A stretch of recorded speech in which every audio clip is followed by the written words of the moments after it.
If you don't buy me a Rolex for my birthday, I'm going on a girls' trip to Miami and I won't pick up the phone. She said it like she was reading a weather report, like she wasn't threatening to vanish on purpose, like my marriage had a customer service policy and she was reminding me of the late fees. We were in the kitchen, Monday night, the kind of night people in normal marriages use to argue about laundry detergent or what to watch. The fridge hummed. The sink had one plate in it, mine because I'd eaten standing up, because that's how you eat when you're trying not to feel anything. She didn't look at me when she said it. She was scrolling, thumb flicking, bright nails tapping glass, a screen-lit face, a woman posed for an audience even when the only audience was me. I stared at the little calendar magnet on the fridge, a smiling cartoon avocado. My life had become a joke with a face. A Rolex, I repeated, like I was testing the word for poison. Not dinner, not a weekend, not therapy, a watch. Her mouth pulled into something that wasn't quite a smile. Don't act like you don't know what I mean. Oh, I knew. What she meant was, prove you deserve to stand next to me. What she meant was, rent is due. I had learned over the last year that love wasn't a thing in our house. Love was a costume. We wore it in public because people liked the look of it. But in private? In private, everything had a price tag. Smoking, hands shaking just enough to notice. He saw me and stopped cold. You're serious, I said. I'm always serious about my birthday. She finally glanced at me, and the glance was surgical. Not affection, assessment. I'm not asking for much. I looked around our kitchen, granite counters, new appliances, the stupid designer faucet she'd insisted on because it looks expensive.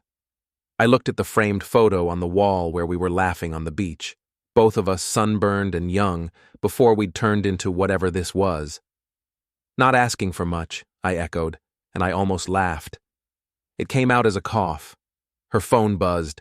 She flipped it over fast, like a reflex. Like a secret was heavy and she didn't want it sliding out of her hands. For a split second, the screen faced me. I didn't see the message. Just a name, half cut off by the notification bar.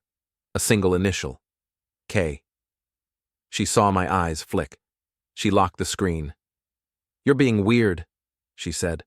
I'm being weird, I agreed. That's my brand. You married it. She sighed like I was the inconvenience in her story. She set her phone down, face down, like she was putting a lid on something that might crawl out.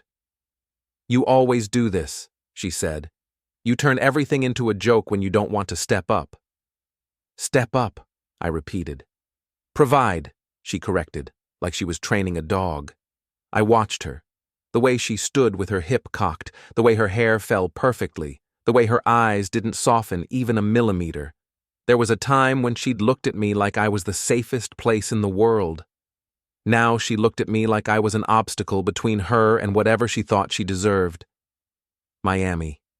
Girls' trip. No phone. No picking up. That wasn't a vacation. That was punishment. I could have argued. I could have demanded. I could have tried to communicate the way therapists on Instagram suggested, with gentle voices and I feel statements. I could have told her that threatening to disappear wasn't how adults behaved. But here's the thing about threats. You don't have to fight them. Sometimes you just let them happen. I pushed off the counter and walked toward the hallway. She watched me, suspicious now, like she'd thrown a rock at a window and was waiting for the sound of glass. Where are you going? She asked. To look at my options, I said. She snorted. Your options are simple. Rolex or Miami. I paused by the doorway and turned back. I let my face stay neutral because showing emotion around her was like bleeding in the ocean. Have a blast, I said. For a second, she didn't understand. Her eyebrows pinched together like she was trying to decode a foreign language. Then her mouth curled with satisfaction. Knew you'd come around? She said. Finally. I didn't correct her. I went down the hall to the bedroom. The house felt different when I walked through it alone. Too quiet, like it was holding its breath. The carpet muffled my footsteps. The air smelled faintly of her perfume, expensive and sharp, like a warning label. She called after me, still in that bright, casual voice. "And don't cheap out. I want the real thing." I opened the closet. Her clothes were arranged by color like a boutique, shoes lined up like trophies, and there, sitting on the floor under the hanging dresses, was her suitcase. Not the small one she used for weekend trips, the big one. It was half-zipped, like somebody had closed it in a hurry. A corner of fabric stuck out, pinched between the teeth of the zipper. I crouched and pulled the zipper back a few inches. Inside were bikinis, a little black dress, a pair of heels she only wore when she wanted to be noticed, travel-sized toiletries, a passport wallet, and tucked into the side pocket, visible like it didn't even matter if I saw it, was a printed itinerary. Not just Miami, a hotel name I recognized from social media. One of those places with rooftop pools and private cabanas and waiters who brought champagne without you asking. I stared at it, letting the pieces click into place one by one, slow as a lock turning.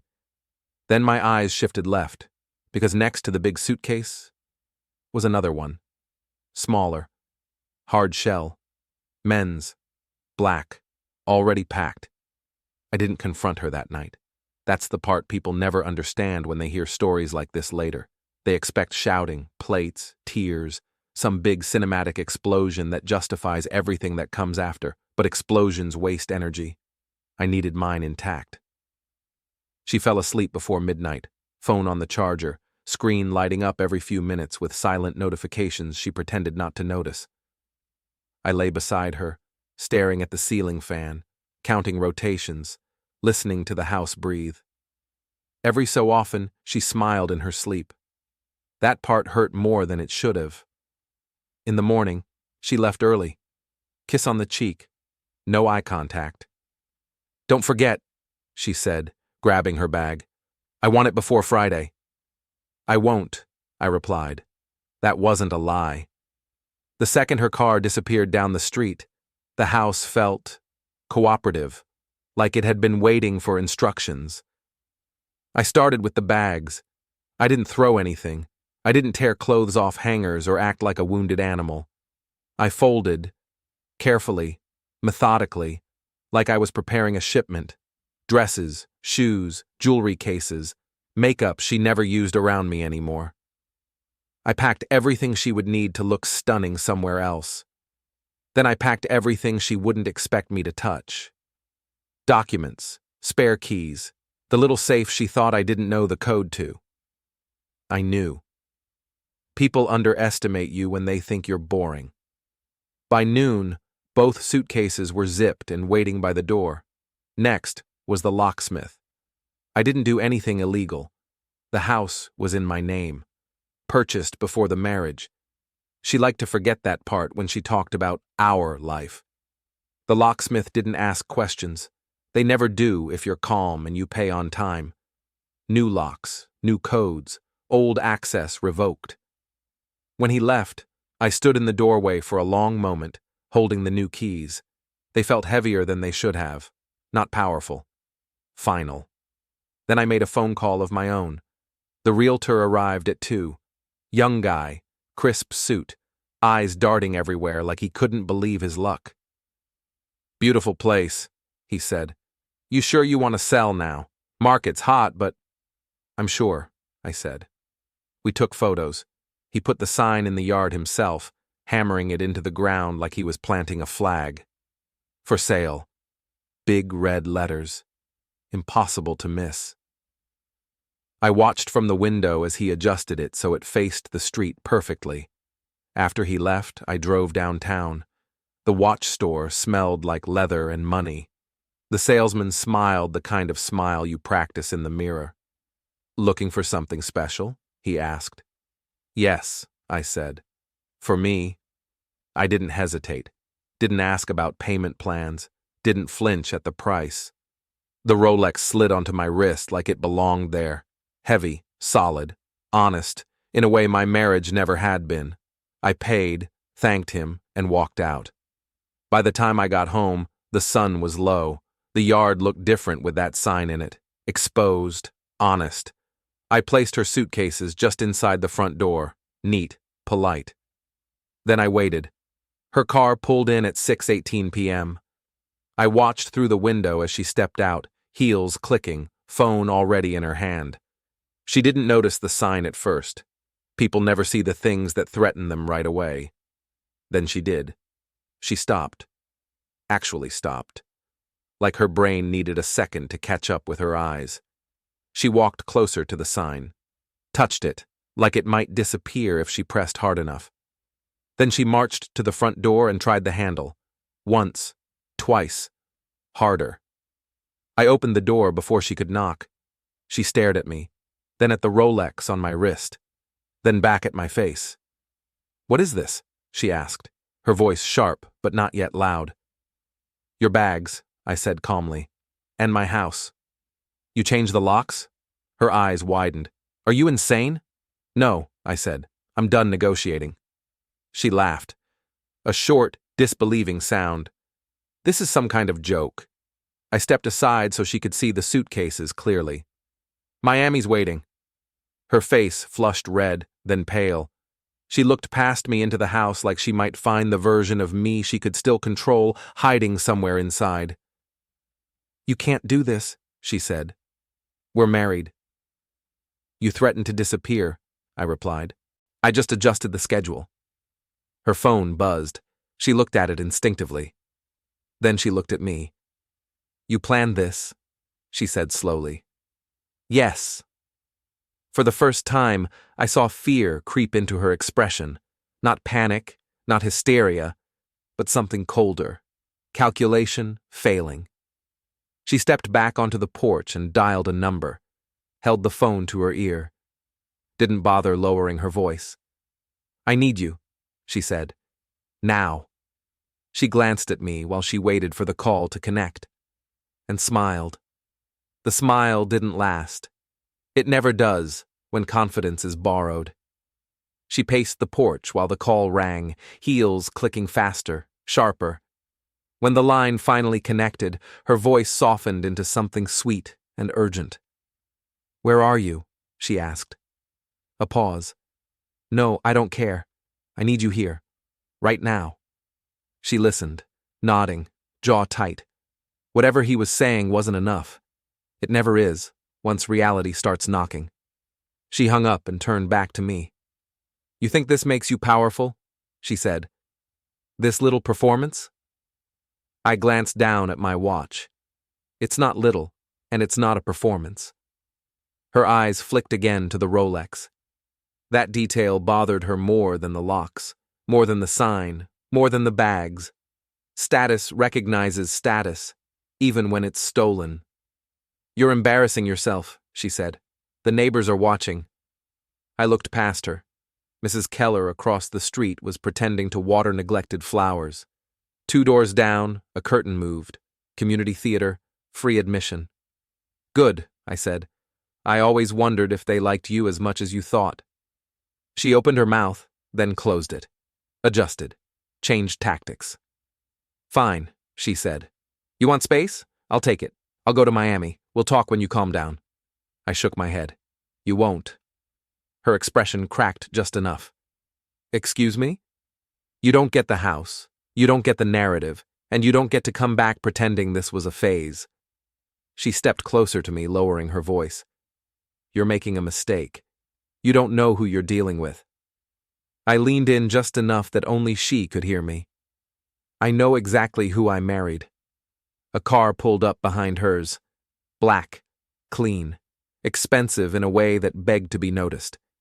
The engine idled like it was impatient with all of us. She turned before I did. He got out slowly, sunglasses on even though the sun was already sinking. Tall. Fit. Confident in the way men get when they've never had to doubt their reflection.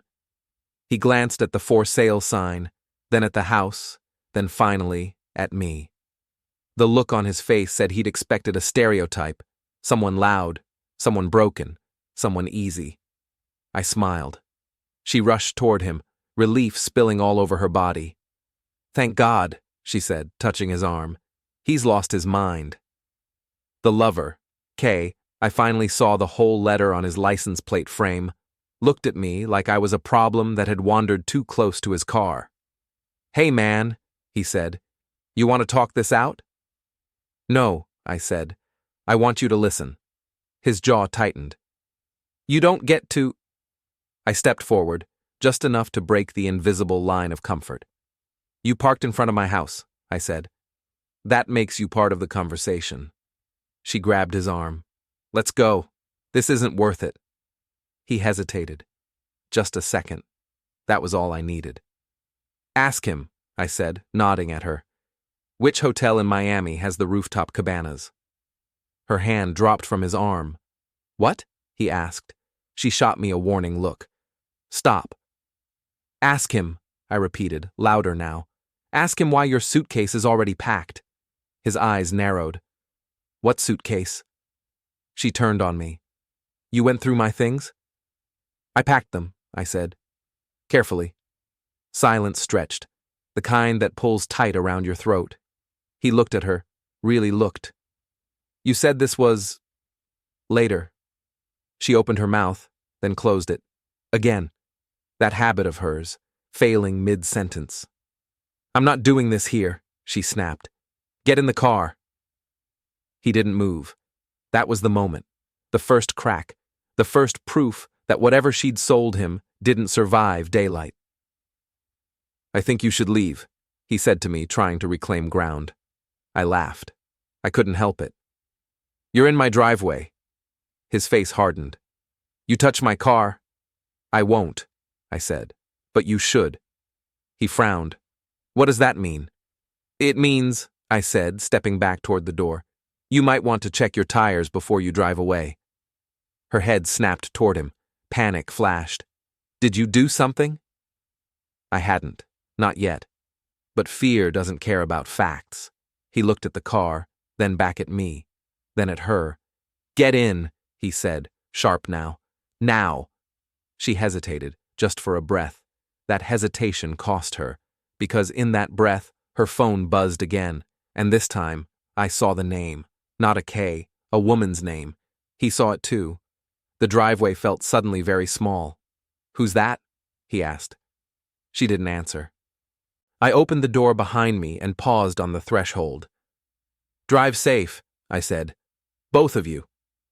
He stared at her, realization creeping in like a slow leak. As they pulled away, I stood there, watching the car disappear down the street. I didn't smile.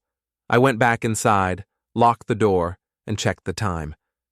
There were still plenty of hours left in the day, and I hadn't even started yet. I didn't follow them right away. That would have been emotional, sloppy.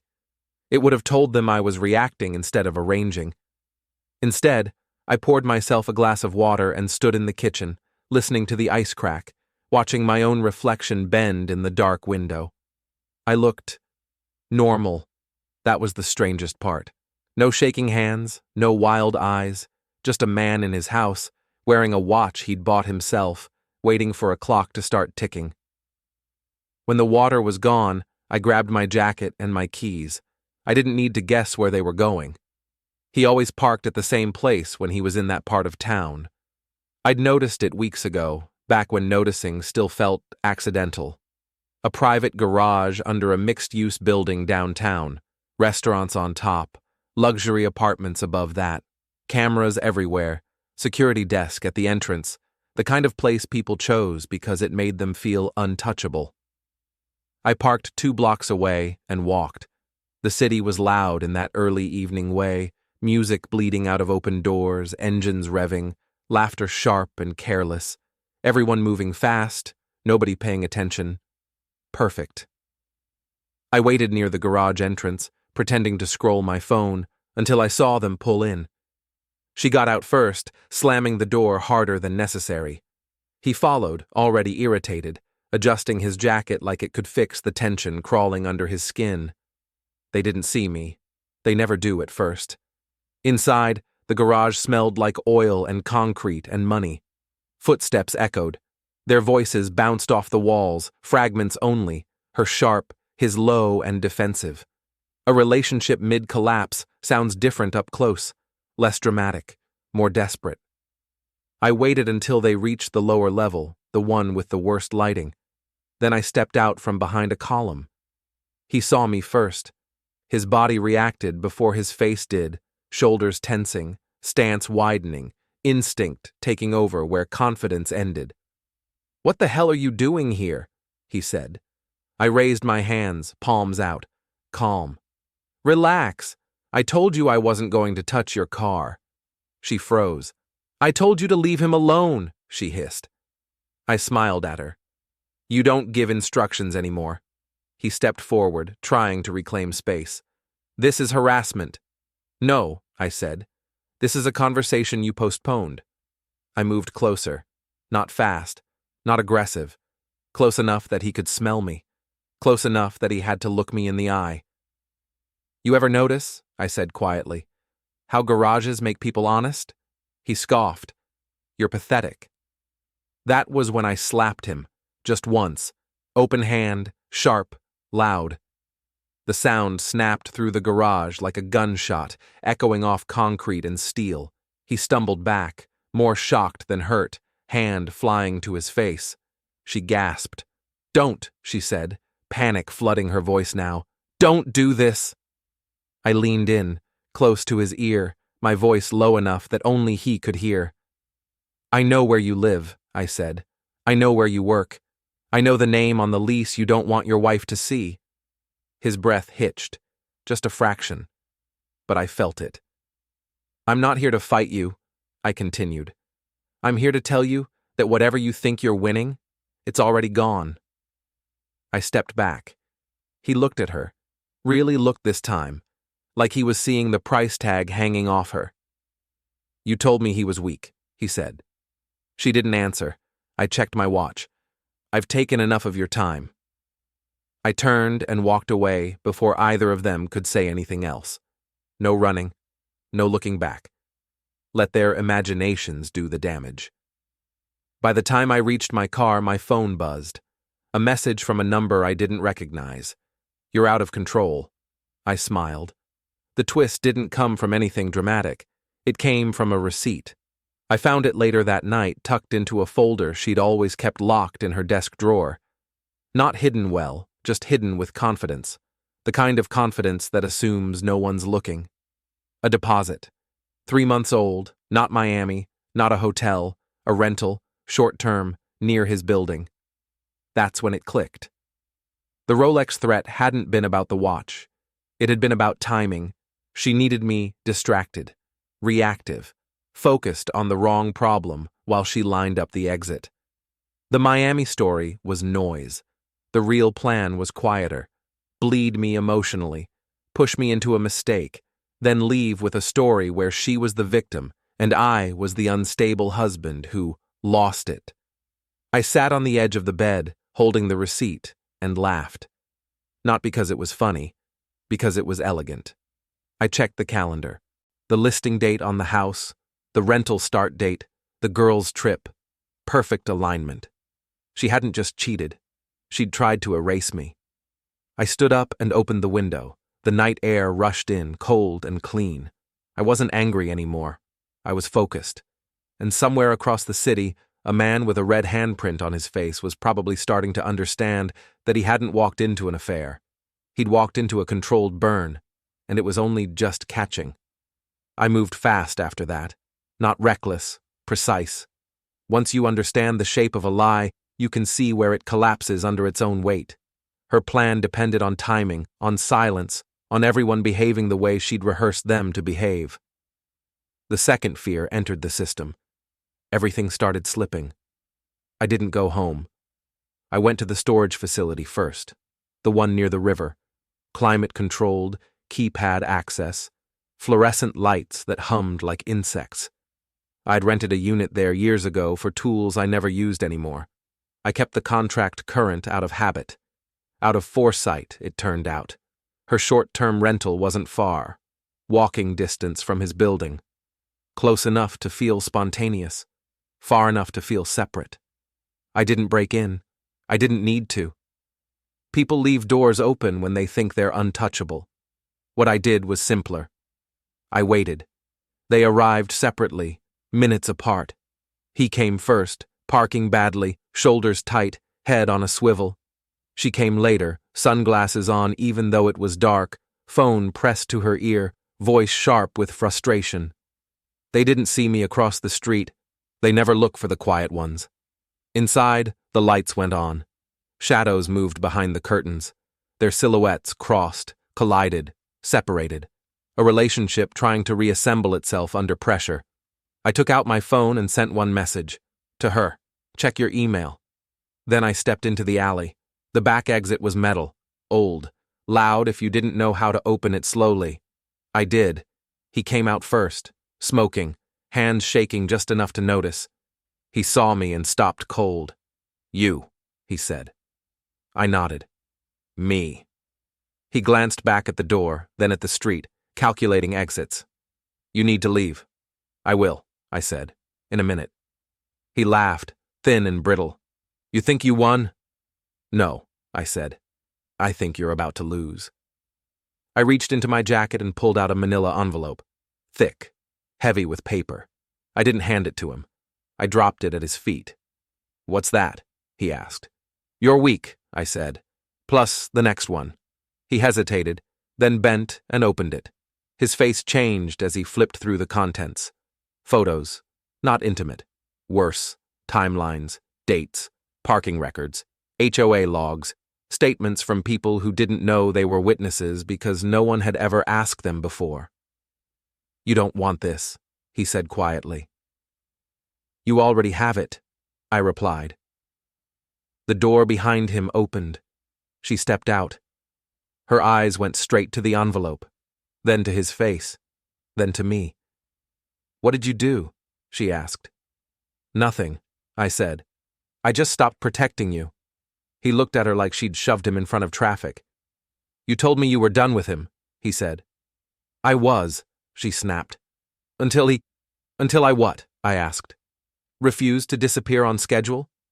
She stepped toward me. You're ruining everything, I smiled. No, I'm documenting it. Sirens sounded somewhere nearby. Not for us, not yet, but close enough to make nerves jump. He backed away from both of us. I'm out, he said. This is insane. She grabbed his arm. Don't you dare. He shook her off, harder than he meant to. She stumbled. That was the moment. Not the slap, not the threats, not the locks or the sign or the watch. The moment she realized no one was catching her anymore. I didn't help her up. I stepped past her and leaned close enough that she could hear me breathe. You wanted Miami, I said softly. You got turbulence. I turned and walked away as he bolted down the alley, envelope clutched to his chest like a life raft. Behind me, she screamed my name. I didn't answer. The final move wasn't dramatic. It was surgical. By morning, the house sale was public. The listing spread faster than gossip ever could. By noon, her version of events had already fractured. Different stories told to different people, timelines that didn't match, tears that came too late.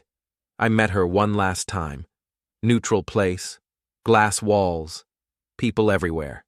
She looked smaller, not physically, socially. You think this ends me? She said. You think you walk away clean? I checked my watch. I don't care how you land, I said.